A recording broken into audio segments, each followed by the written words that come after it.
你好，我是 Alex 阿力。我们今天呢，主要来聊以下三个方面的内容啊。那么第一点呢，就是威神发推文表示，以太坊信标链的这个硬分叉确定是在9月6号进行，提醒节点的运营商呢更新客户端啊。有关以太坊升级的事情，我们已经聊过很多次了。那么目前这个板块呢，依然是热钱重点关注的对象。那到底还会不会出现升级的这种拉盘呢？我们将在视频中详细的介绍。第二点呢，就是比特币在过去的30天内，持币100个比特币到1万个比特币的地址呢，增加了103个，也就是说啊，距今在抄底。那么这跟我们前面讲过的链上数据是非常的吻合。我们再次使用链上数据分析一下聪明钱的动向，然后呢，分析我们自己该怎么操作。第三呢，就是我们结合以往的周期观测这个熊市还将有多久啊才能走出这种底部的形态，希望能给大家带来一些操作上的启示。好，我是 Alex 阿力。如果你是第一次打开我的视频，我的频道呢是专注于加密货币和区块链的技术，视频主要讲解币圈的基本面的分析和一些大事件对整个币圈的点点滴滴的影响啊。另外呢，我在电报啊有个会员群，我的目标呢是带领群内所有的朋友在下个牛市周期内赚够这辈子足够的资金。感兴趣的朋友啊，请通过视频下方缓冲群的链接找到我，或者是群助手咨询进群的方式。好，我们进入今天的正题。那么第一个呢，就是威神呢在推特上发推文提醒以太坊的社区啊，尽管合并呢是在9月10号到20号左右发生，但信标链硬分叉确定是在9月6日发生，请节点运营商务必提前更新客户端。此前在以太坊的官网上已经出现了9月6号提前合并的这个消息了。威神再次发文提醒啊，说明这个事情呢已经是不会再出现变化了，已经是板上钉钉了。但是目前的行情呢，依然没有出现我们所期盼的这种合并的小牛市啊。尽管在下个月加息之前的这段时间呢，都是一个真空期，理论上呢是没有什么大的利空了。但是呢，我们也同时看到啊，任何的这种风吹的草动都能把这个市场打趴下啊。那大家一定要习惯啊，熊市呢就是这个德行啊。即便是这样啊，那么我们大数据显示，流入到以太坊的这个资金啊，依然是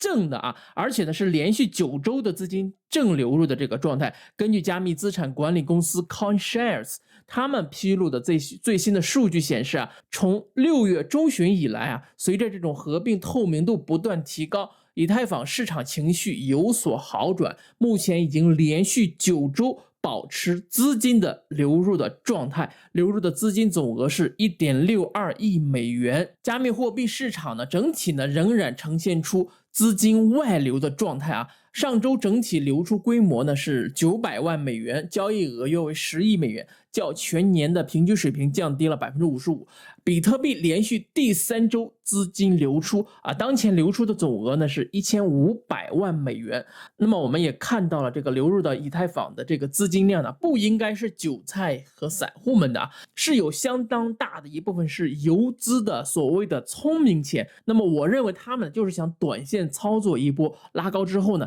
再次宣传给韭菜们，再次抛售给韭菜们，然后给韭菜们宣传牛回速归啊。所以大家切记啊，不要在这个时间点去追高啊！我们在熊市中一定要记住，追高呢必被埋。虽然我觉得呢会有一波行情，但是呢，如果你没来得及上车，或者是没有看到一些这种消息面呢，那就只好去观望就行了啊！不要觉得上不了车，那么有 U 在手上啊，又一定能上车的啊。那么我们拭目以待啊，接下来这个以太坊到底会不会拉升一波啊？那么我认为这个概率还是蛮大的。好，那么接着我们进入今天节目的第2部分。我们前面说到，比特币的资金呢是净流出的，相对于这个以太坊来说啊，我们通过链上数据看一下，那么比特币在资金净流出的前提下，巨鲸们是怎么操作的？根据 CoinGlass 的数据显示，在过去的24小时内，从加密货币撤出了1.23亿美元，同期比特币的清算的总额是2530万美元。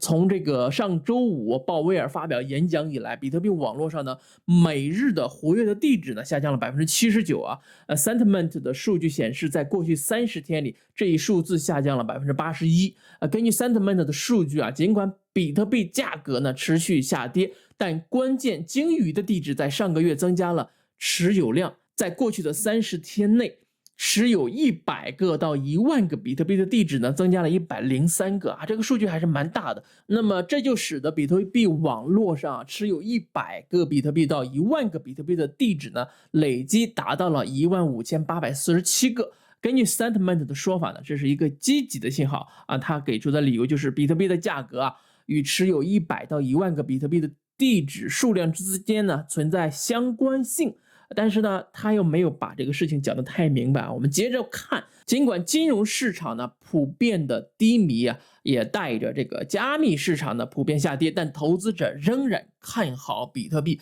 根据 Sentiment 的数据，过去30天在交易所发现的比特币的总量，从占比特币总流通供应量的 10.18% 下降到了 9.07%。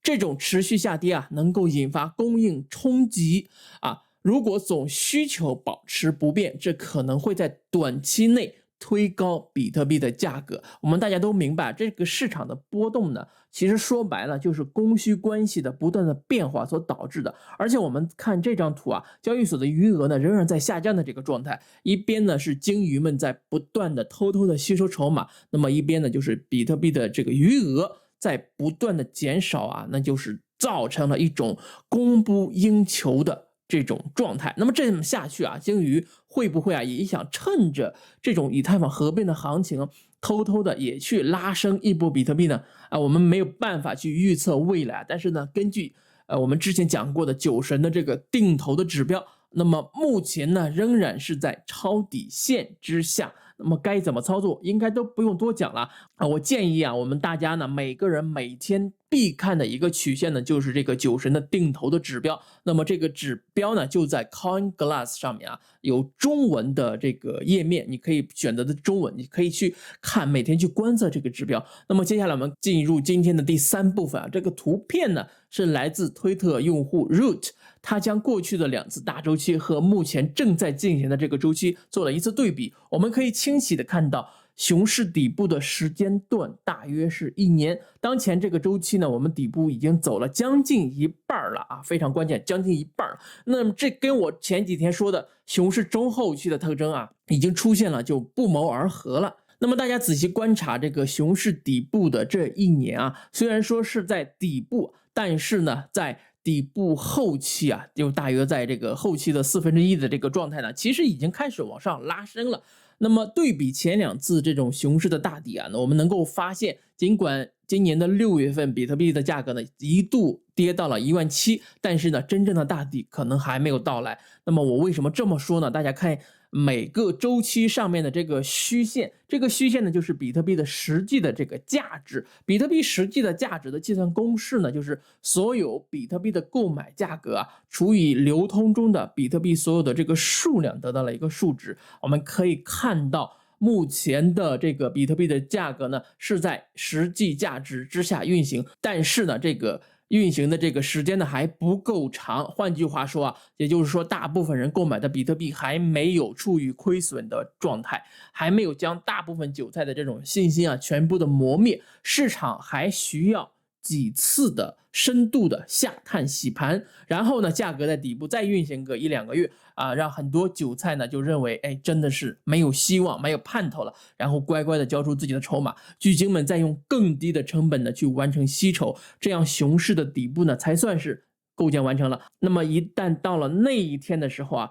只要有一个拉升呢，就会让大家不断的怀疑这是不是狗捉呢又在诱多。那么我相信到那一天，很多博主都会高喊空他丫的，然后呢他们和他们的这种信徒们，这个资金呢就化作反转的燃料了啊。因为我从来都不建议大家去做合约啊，那么我们还是老老实实的去做现货啊，根据酒神的这种指标，该抄底的时候呢去抄底，该定投的时候去定投。另外呢，还是要不断的学习新的知识，观察市场上出现的这种新的亮点的新的项目啊，完成提前的埋伏。只有这样，我们才能在下波牛市中啊打一个漂亮的翻身战。好，以上呢就是今天视频所有的内容了啊。如果说你觉得这个视频呢对你有所帮助，对你有所启发，请一定要点赞这个视频，订阅这个频道啊。我们每周呢都会更新类似这种链上数据以及资讯的这种讲解啊。那么让我们下次再会，让我们一起进步，